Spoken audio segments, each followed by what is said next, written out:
Agora já estou vindo para a capital, Paulo Milha está chegando no nosso giro de notícias. Paulo está ao vivo no Tribunal Regional Eleitoral aqui de Santa Catarina para trazer as últimas informações, os últimos detalhes das eleições, porque ele vai conversar com o diretor-geral do TRE. Paulo Milha, dá um abração aí no Gonçalo, agradece ele estar com a gente cedinho para trazer as últimas informações para a gente. Já repasso o abraço para ele, viu, Márcia? Mas deixa eu mostrar primeiro onde nós estamos, né? Como bem você comentou, a gente está na sede do Tribunal Regional Eleitoral de Santa Catarina, aqui em Florianópolis, que fica bem na região central. A gente está no centro de divulgação das eleições. É desse espaço aqui, ó, que o pessoal da imprensa, os nossos colegas da imprensa, a gente mesmo, durante toda a cobertura que a gente está preparando para o domingo, vai acompanhar, viu, Márcia, a apuração das eleições aqui em Santa Catarina. Daqui, nessas telas aqui, claro, hoje elas estão desligadas, mas aqui a gente vai conseguir acompanhar em tempo real esse processo de apuração, né? Que por conta do voto eletrônico, né, no país, é um processo muito mais rápido e é um processo extremamente seguro. Só que antes da apuração a gente tem a eleição, né? E aí a gente precisa esclarecer os eleitores daquelas situações, né, do que pode, o que não pode, esse montão de dúvidas que acabaram sendo geradas, principalmente nas redes sociais, né? E essa movimentação, né, até por conta dessa acirrada disputa política que a gente está vivendo no país. Como você falou, a gente está com o Gonçalo Ribeiro, ele que é diretor-geral do TRE, a Márcia já está te mandando um abraço lá, o Gonçalo já de forma antecipada. A primeira pergunta que eu te faço, a gente já estava conversando um pouquinho antes sobre a logística da ida das urnas eletrônicas até os locais de votação. Essas urnas, elas só vão no sábado depois que é feito um sorteio, né? Porque é feito um teste ali, algumas urnas são separadas ali, 35 delas, né, das mais de 16 mil, para um teste de autenticidade, né? Bom dia mais uma vez. Bom dia, um abraço a Márcia. Nós temos uma logística que envolve 24.755 atividades para executar esta eleição. Uma delas é o sorteio das urnas que serão auditadas no sábado.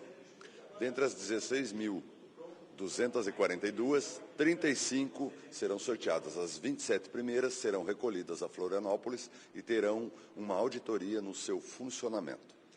Como isso ocorre?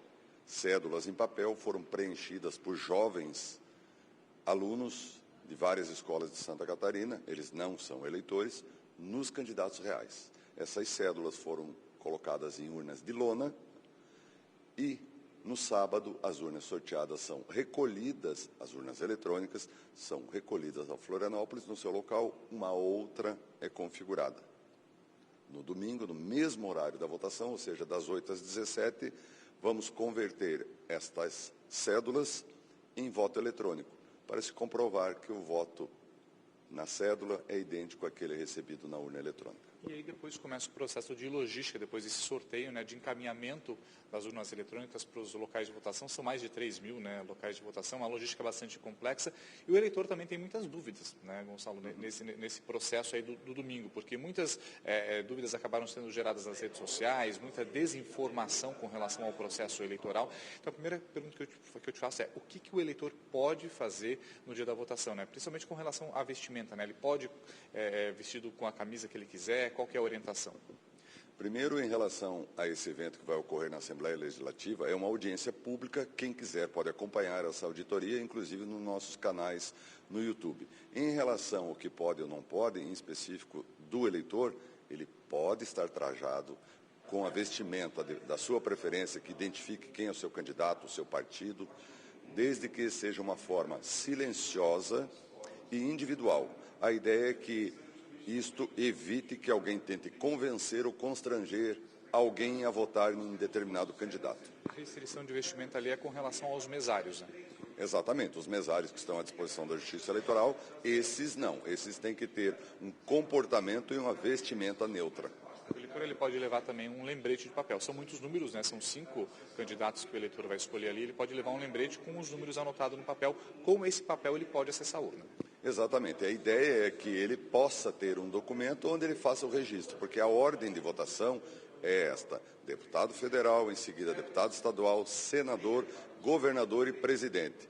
Ele tem a oportunidade de baixar o e-título, que é o título eleitoral eletrônico, onde tem todas as informações da sua votação, inclusive o seu local de votação, a sua sessão, e também o chatbot da Justiça Eleitoral. Com essas informações, ele tem isso de forma antecipada, porque o e-título só pode ser baixado até o sábado, porque no domingo as redes da Justiça Eleitoral estão focadas para receber o resultado. Essa é uma informação bastante importante, né? Quem não tiver o documento ali com foto e quiser baixar o e-título, essa é uma informação muito importante, né? Até sábado baixar o aplicativo. No domingo não adianta baixar que não vai conseguir.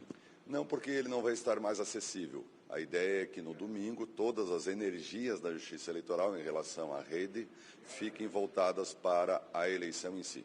Gonçalo, muito importante também os eleitores checarem o local de votação antes, né? Geralmente, quando tem um ano eleitoral, alguns locais de votação têm alteração. Então, é muito importante que o eleitor cheque antes de sair de casa, né? Isso é muito importante porque nós temos em Santa Catarina a grande maioria dos locais de votação em escolas de âmbito estadual ou municipal. Algumas delas podem ter sido desativada ou, por exemplo, sofrido uma reforma. Então, a Justiça Eleitoral faz um deslocamento para o local mais próximo e, às vezes, esses eleitores são movimentados. Todos esses locais foram identificados por faixas já colocadas nos locais para auxiliar o eleitor. Deixa eu colocar aí na tela aí para o pessoal acompanhar. A gente separou algumas orientações a mais, que eu pedi até para o Gonçalo ficar aqui comigo, para a gente comentar também sobre outras questões ali. Com relação ao uso de celular e equipamentos eletrônicos na cabine de votação, que é um outro tema bastante polêmico esse ano, né? Então, o Tribunal Superior Eleitoral está proibindo o uso de celular na cabine, para justamente manter o sigilo do voto, né? A gente tem ali, inclusive, equipamentos que não podem ser usados nos locais indicados ali e que devem ser deixados ou com os mesários ou no local específico na sessão. Exatamente. Essa norma não é nova, ela existe desde 2010. Ela apenas foi relembrada. Mas em Santa Catarina a praxe é o seguinte: o eleitor pode ir à sessão eleitoral com o seu celular, para inclusive acessar o e-título. O que não pode é entrar na cabina com o celular. Ele vai deixar a sua vista próximo da sessão eleitoral e vota. Em seguida, ele mesmo apanha o seu celular e pode sair. A ideia é para fazer uma restrição de, eventualmente, alguém ir à cabina, fazer uma filmagem, tirar foto e depois isso gerar uma desinformação. Concentração de eleitores, também proibido.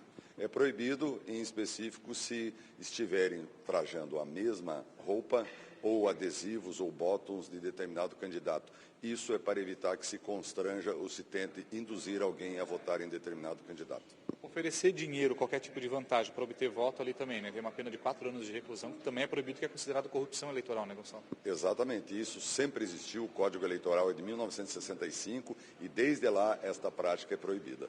Boca de urna, que é outra situação muito comum e propaganda eleitoral próxima aos locais de votação também é uma preocupação de vocês. Exatamente, mas em Santa Catarina nós temos uma praxe, uma característica de Santa Catarina que é muito favorável à promoção das eleições. O povo é ordeiro, nós temos o apoio de todas as forças de segurança, das instituições constituídas, então, de certa forma, essa engrenagem funciona muito bem e temos uma eleição tranquila e pacífica. Fornecer alimentação para eleitor e transporte para eleitor também é proibido? Desde que ele seja promovido por partido, o candidato é proibido. Agora, se for familiares, se for alguém que se conhece entre si, isso é possível.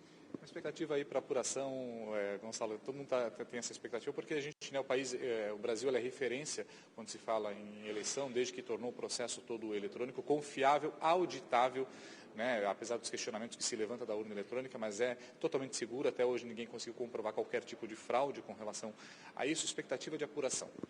A partir das 17 horas nós iniciamos a apuração. No Brasil tem uma novidade, é que nessa eleição todos os estados trabalharão com o horário de Brasília. Só isso já vai nos garantir 3 horas de diferença em relação à eleição de 2018. Não temos horário de verão e não teremos fuso horário. Então isso já vai fazer com que a apuração se inicie e seja divulgada muito mais cedo do que foi em outros anos. Perfeito. Gonçalo, obrigado pelas informações e o bom trabalho, né? Agora, daqui para frente vai ter muito trabalho a Justiça Eleitoral também, que as eleições sejam tranquilas esse ano, né? Algum recado final para o eleitor? Olha, eu queria dizer que o apoio da imprensa é fundamental para que a gente possa difundir a boa informação e se eu fosse deixar uma mensagem final, eu diria: todo voto conta, voto não tem idade e alguém será eleito. Então, se você pode ajudar a escolher, faça, que esse é o modelo mais democrático. Perfeito. Muito obrigado pelas informações, viu? Até porque o voto, né, Márcia, ele é um direito nosso, é um direito de cada um de nós. A gente tem que exercer isso com muita responsabilidade, com muita cidadania e com muita paz, né? Vamos tentar fazer dessas eleições umas eleições tranquilas e que todo mundo possa lá depositar o seu voto no candidato que quiser e de forma ordeira, para que a gente possa também, durante toda a nossa cobertura, né, Márcia, não precisar noticiar aí prisões ou qualquer tipo de contravenção envolvendo as eleições deste ano. Márcia. Exatamente.